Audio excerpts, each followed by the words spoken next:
नमस्कार, आप देख रहे हैं न्यूज 9 भारत और मैं हूं आपके साथ अशोक चौहान। देश और दुनिया की तमाम खबरों पर आइए डालते हैं एक नजर।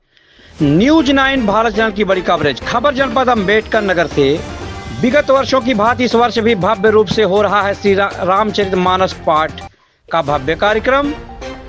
जनपद अम्बेडकर नगर जिले के आलापुर जहांगीरगंज क्षेत्र के अंतर्गत प्राचीन एवं विख्यात दिव्य स्थान रामबाग नदी पर हो रहा है कथा की अमृत वर्षा।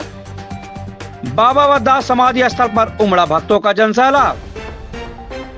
अयोध्या धाम से पधारे परम पूज्य आचार्य जी के द्वारा सभी को कराया जा रहा है कथा का रसपान। अधिक संख्या में भक्तगण प्रतिदिन पहुंचकर कर रहे हैं कथा का रसपान। देखें न्यूज 9 प्रेस वार्ता में कथा व्यास आचार्य जी महाराज ने क्या कहा है। देखें पूरी रिपोर्ट था जनपद अम्बेडकर नगर से न्यूज 9 भारत चैनल के जिला संवाददाता पत्रकार अनिमेश श्रीवास्तव उर्फ पीयूष श्रीवास्तव की खास रिपोर्ट। नमस्कार दोस्तों, आप देख रहे हैं न्यूज 9 भारत अम्बेडकर नगर से अनिमेश श्रीवास्तव पीयूष। हिंदू रीति रिवाज परंपराओं के अनुसार एक तरीके से धार्मिक रूप में अगर कहीं ना कहीं से हमको एक सीख मिलती है अपने धर्म पौराणिक कथाओं से। हमारे बीच में है महाराज जी, यहाँ पे जो कथा इसमें चल रही है बता जनपद अम्बेडकर नगर जिले के नगर पंचायत जहांगीरगंज के समीप में लगभग 9 किलोमीटर स्थित है, सरयू नदी है। रामबाग है, काफ़ी प्रचलित है, काफ़ी बहुत विख्यात है और देखा है काफ़ी प्राचीन स्थान इसलिए है क्योंकि यहाँ एक समाधि बाबा का भी स्थान है। इन्होंने जीते जी समाधि भी यहाँ पे लिया है। ये काफ़ी दिव्य जगह है और यहाँ आसपास ही नहीं अपितु अदर जनपद से लोग आकर के यहाँ पूजा पाठ और आस्था केंद्र मानते हैं। आइए हम महाराज जी से आपको मुखाबिल करते हैं। महाराज जी आपका चैनल बहुत स्वागत है। बहुत बहुत धन्यवाद, साधुवाद आपको। महाराज जी ये बताएं, ये जो कथाएं चल रही हैं कितने दिनों की चल रही हैं और इसमें किस चीज़ की कथा चल रही है? पहले यहाँ पर श्री कृष्ण जन्माष्टमी के उपलक्ष्य में 1 महीने का मास पारायण रामचरितमानस और उसी के उपलक्ष्य में सब दिवसीय श्री राम कथा एवं यज्ञशाला में वैदिक विद्वानों के द्वारा मानस के हर एक चौपाई से 7 कांड हैं, हर चौपाई से भ्रमण का कार्य भी चलता है और दिन में 2 बजे से लेकर के 5:30 बजे तक 6 बजे तक यहाँ पर श्री राम कथा निरंतर 2 वक्ताओं के द्वारा चल रहा है। ये कथा जो चल रही है महाराज जी, इसके पहले भी आपने कितनी कथाएं कही हैं और लगभग कितने दिनों तक है? हम प्रथम बार कथा माने 1997 में मैंने पहली कथा अपनी की थी अपने जन्मभूमि पर और यहाँ पे तो मैं दूसरी बार कथा करने आया हूँ। आज के करीब लगभग 8 साल पहले यहाँ पर कथा करने आए थे और जीवन में हमने कितनी कथाएं की अब गिन करके नहीं बता पाएंगे। भागवत जी की कथा को तो गिन के बता देंगे। राम कथा कितनी की तमाम यज्ञों में गए बोलने तो यज्ञ में कभी कभी किसी में 5 दिन ही समय दे पाए, किसी में पूरा दिए। भागवत तो याद है कि हमने भागवत जो है 273 कथा बनी, राम 283 कथा हमने भागवत। हमने इसलिए कहा महाराज जी कि कुछ चीज़ें ऐसी हो रही है जो उम्र के अनुसार देखा जाए तो आपकी उम्र के अनुसार इसलिए अनुभव रहा कि मतलब लोग दर्शक जानना चाह रहे हो हमारे कि महाराज जी की उम्र कम है, कथा भी बढ़िया कर रहे हैं, कथा ब्याह से बैठे 4-6 घंटे कथा कहना बहुत बड़ी बात है ना। और दूसरी चीज़ ये आप बता दें थोड़ा चैनल के माध्यम ये मुखाबित कराएं कि आपकी शिक्षा दीक्षा कहाँ से हुई और लगभग आप आयु कितनी है और कथा कब से कहते हैं? ये सर देखिए भैया, हमारी उम्र जो है पहले बता दें, हम 45 वर्ष के हो चुके हैं।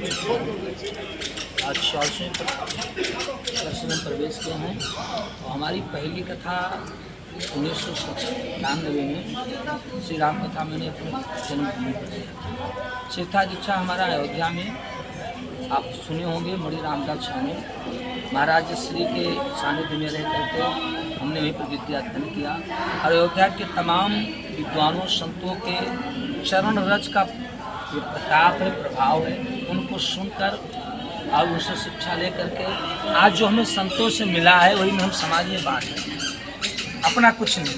महाराज जी आपने कथाएं अब तक की होंगी, तमाम पब्लिक गांव के बीच में रहकर आपने कथा किया है। नदी किनारे सरयू किनारे आप कथा कह रहे हैं, काफ़ी सुनसान काफ़ी वीरान भी है, फिर भी दर्शकों का लगातार श्रद्धालुओं को आना जाना है। कुछ ऐसा देख के आपको कुछ अलग नहीं प्रतीत हो रहा है? बड़ा अच्छा लग रहा है। जैसे आपकी जो क्षेत्र है अम्बेडकर नगर, यहाँ की जनता को हम बहुत बहुत साधुवाद देते हैं, जितनी भी तारीफ करें कम है। हमने बहुत पहले एक कथा गोवर्धनपुर कुटी है थोड़ी दूर प्राप्त से, वहाँ पे भी मैंने किया था। वहाँ पे तो डबल मीटिंग, वहाँ पे भी भीड़ ऐसे आती थी। यहाँ पे 2 शिवारों चाड़ीपुर कमंडला आश्रम है महाराज जी का, वहाँ पे भी सरजू मैया के तट पर कथा कहने, यहाँ पे कथा कहने की आनंद ही कुछ और है। क्योंकि एक जिस भगवान की हम कथा कहते हैं, जिस युग की कथा कहते हैं, उस युग की एक प्रत्यक्ष प्रमाण सरजू मैया बह रही है। तो यहाँ पे जब हम कथा कहते हैं तो मुझे बहुत आनंद आता है कि चलो राम जी की कथा तो पुराने समय की है ही, उस समय के एक जीवंत हमारे सामने एक दृश्य सरजू मैया का एक अगली धारा बह रहा है, जो बह रही है। इससे हमें लगता है कि मानो हम त्रेता में कथा कहते, जिसमें हमें लगता है कि हम त्रेता में बैठे आनंदित हो रहे हैं। ये कथाएं कितने दिन की, आज कौन सी दिवस है? आज पंचम दिवस है कथा का, 7 दिन का एक कथा है। कल और परसों 2 दिन शेष और कथा हुई। आज हमारे द्वारा श्री राम कथा गाई गई है। भगवान राम ने महाराज जनक का एक दुख था जब उसको नहीं तोड़ा, उनके कष्ट को दूर किया, उनकी चिंता को दूर किया, और मैया किशोरी ने आज राम जी को विजय माला जयमाला पहनाया, धनुष बांधने की कथा हुई। महाराज, धार्मिक प्रत्यक्ष से देखा जाए हर आदमी आस्था से कहीं ना कहीं जुड़ना चाहता है, फिर भी कुछ आदमी वंचित हो जाते हैं, जा नहीं पाते हैं, समय का अभाव कुछ भी है। तो चैनल के माध्यम से कुछ ऐसा संदेश दें आप कि जो श्रद्धालु भाव भजन करना चाहें या भगवान के प्रति समर्पित होना चाहें, किसी भी तरीके से एक पौराणिक चीज़ों के बारे में जानकारी लेना चाहें, तो कुछ ऐसा एक वेश बताएं, एक प्लेस ऐसा बताएं कि जो यहाँ पे नहीं आ पा रहे हैं कथे में, फिर भी वो आनंद वहाँ से ले सकते हैं, उसका आशीर्वाद। देखिए, पहली बात तो ये मानव जीवन है बड़ा ही दुर्लभ है, इसका लाभ लेना चाहिए। ये भगवान का दिया हुआ आनंद स्वरूप है। जैसे जो किसी कारणवश यहाँ नहीं आ पाते हैं, आज तो बड़ी बढ़िया सोशल मीडिया का ज़माना है, आपका ये चैनल है जिसके माध्यम से तमाम लोग सुन सकते हैं, या मोबाइल पे सुन सकते हैं, या किसी भी विद्वान को मोबाइल पर सर्च करके लेते लेते श्री राम कथा भागवत जी की कथा को सुन कर अगर सुन भी ना पाएँ तो राम राम तो कह ही सकते हैं। क्योंकि इस कलयुग में कलो केशव कीर्तनाथ भागवत जी में भी बताया गया है, और बाबा जी ने मानस में लिखा है, कलयुग केवल हरिगुण गाहा गावत नर पावन होता। देखिए, एक बात मान लीजिए, व्यक्ति परमात्मा को पाने के जितने साधन शास्त्रों ने बताया है, जहाँ लग साधन वेद बखानी सब कर फल हर भगत भवानी। हम भगवान को पाने के लिए जितने मार्ग हैं, चाहे हवन करें, यज्ञ करें, पूजा करें, कथा करें, कीर्तन करें, जो भी करें प्रेम से करें। महाराज जी, ये बताएं, जैसे लोग कहते हैं हमारे के यहाँ बड़ों का नाम नहीं लिया जाता, जैसे माता पिता चाचा कहते हैं, लोग अपने से बड़ों का नाम नहीं लिया जाता, फिर भी हम लोग भगवान का नाम क्यों लेते हैं? अब भगवान को और बड़ों से में तो हम जोड़ नहीं सकते हैं। भगवान को लिखा है हमारे शास्त्र में, जितने जाप होते हैं, जितने पूजा पाठ उतने नाम लिए जाते हैं। अब किसी हमारे यहाँ किसी जिन्होंने जन्म दे दिया, उनका भी कई बार नाम लिया, तो लोग नेगेटिव तरीके से, मतलब गलत तरीके से सोचने का प्रयास करते हैं। ऐसा है, हमें जीने के 2 मार्ग हैं, एक समाज है और एक शास्त्र। समाज तो आधुनिक भी हो सकता है, समाज दूसरे देश का नकल भी कर सकता है, और जो हमारे शास्त्र हैं, 2 ही तरीका है, समाज और शास्त्र। जो हमारे शास्त्र हैं वो उसमें वही बताया गया है जिससे हमारा कल्याण हो, और हमें अपने शास्त्रों पर विश्वास करना चाहिए। बताया गया है कि बार बार अपने गुरु का नाम नहीं लेना चाहिए, बार बार अपना नाम स्वयं नहीं लेना चाहिए। अपने जब कोई विशेष परिस्थिति आ जाए, आपके पिताजी कौन है उन्हें संबोधित करके, जैसे भगवान का संबोधित करते हैं श्री राम, या ओम, किसी मंत्र के आगे ओम लगा लेते हैं या श्री लगा लेते हैं, तब हम अपने पिताजी का नाम लें। देखिए, भगवान का नाम हमारा, जो भगवान और आज के पिता में अंतर है। जो मेरा आज पिता है, इसकी गारंटी नहीं कि वो पहले भी मेरा पिता रहा हो या आगे भी मेरा पिता बने, लेकिन जो परम पिता परमात्मा है, ये हमारे जन्म जन्म का पिता है। किसी भी योनि में जाए, श्री पिता वही है, उनके नाम से हमारा मुक्ति संभव है। इनका नाम बार बार लेने से हमारी जो एक मानव मर्यादा है, भारतीय संस्कृति, हमारे पूज्य जन हैं, अगर अच्छा कोई ज़रूरी है कि बार बार पिताजी का हम नाम नहीं है? हमको तो एक पद मिल ही गया कहने के लिए, पप्पा कहे, पिताजी कहे, ऐसे बता दें कि कोई माने कि हम फलाने को जानते हो, फलाना कह के बुलाए। भगवान जी भी माता दुर्गा जी हैं, तो माता जी कहा जाता है, फिर भी दुर्गा जी का नाम नहीं लिया जाता है। तो विशेष आपकी बात तो समझ गए कि मतलब एक देखा जाए, लोग उनका मुक्ति का उद्धार का एक रास्ता है, वही मुक्ति। देवी देवताओं में कहीं ना कहीं सबको जल चढ़ाया जाता है, लेकिन हनुमान जी को अक्सर नहीं चढ़ाया जाता। देखिए, हम बताएं, जल मूर्ति पे चढ़ाना ही नहीं चाहिए। क्या ज्ञान है?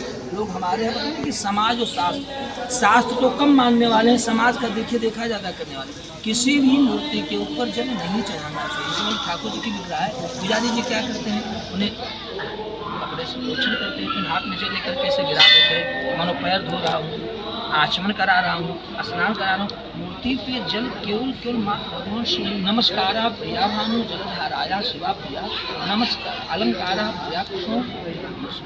भगवान सूर्य को हम नमस्कार करके ही प्रसन्न करते हैं। सूर्य नारायण भगवान को नमस्कार करके और भगवान शिव को जल अर्पण करें और भगवान कन्हैया को श्रृंगार करें, ठीक है। और राम जी को प्रसन्न करना है तो क्या करें, केवल मर्यादित बने।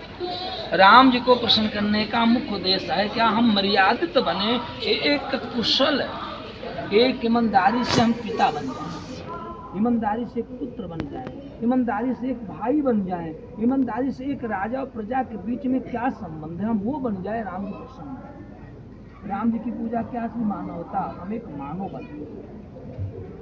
चैनल के माध्यम से महाराज जी आपने इस आलापुर की धरती के समीप में जो स्थित है समाधि बाबा जो दिव्य स्थान दिख रहा है आपको, काफ़ी प्राचीन है। सबसे बड़ी बात जहाँ पे आप जो स्थित है समाधि बाबा जो दिव्य स्थान दिख रहा है आपको, काफ़ी प्राचीन है। सबसे बड़ी बात जहाँ पे आप बैठे इसके कुछ 2-4 किलोमीटर के अंदर में संत कबीर नगर का जनपद है और इधर आप दक्षिण जाएंगे तो आजमगढ़ का जनपद है।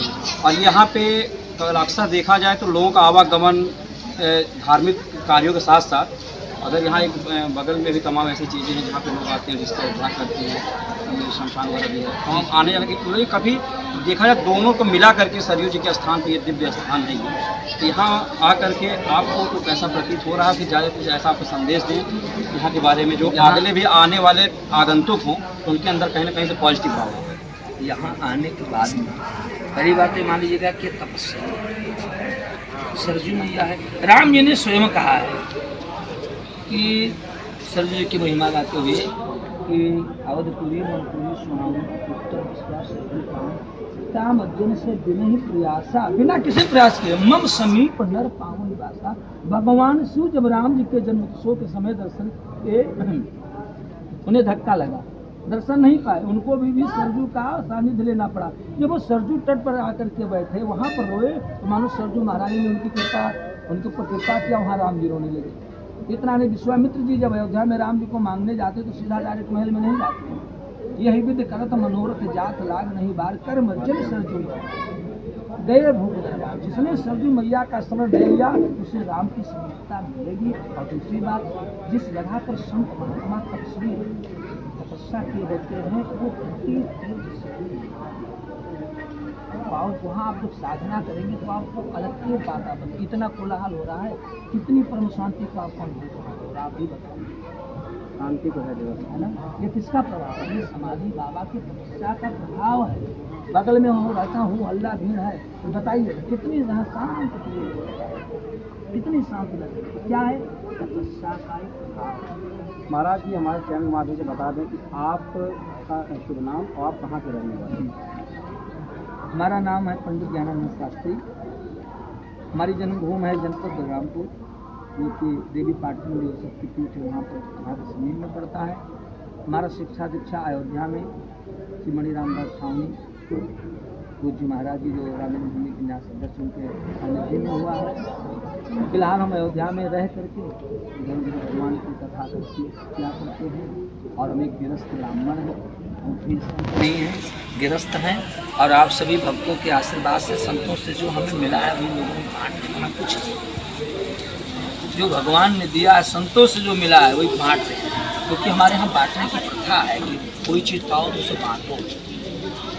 धन्यवाद चरण संदेश आपको, बहुत बहुत धन्यवाद आपको। तो अभी आपने देखा कि महाराज जी कथा व्यास से कह रहे हैं कि ज्ञानानंद शास्त्री जी महाराज हमारे बीच में थे, जो मूल रूप से ये जनपद बलरामपुर के रहने वाले हैं। शिक्षा दीक्षा की अयोध्या में हुई है, इन्होंने सारी बातों को रखा है, पूरा जो भी विस्तृत रूप से इन्होंने इसका एक्सप्लेन कर दिया है। जो चैनल के माध्यम से सारी चीज़ों को हम अपडेट करेंगे, बनेगा चैनल का देखने अपडेट जब अम्बेडकर।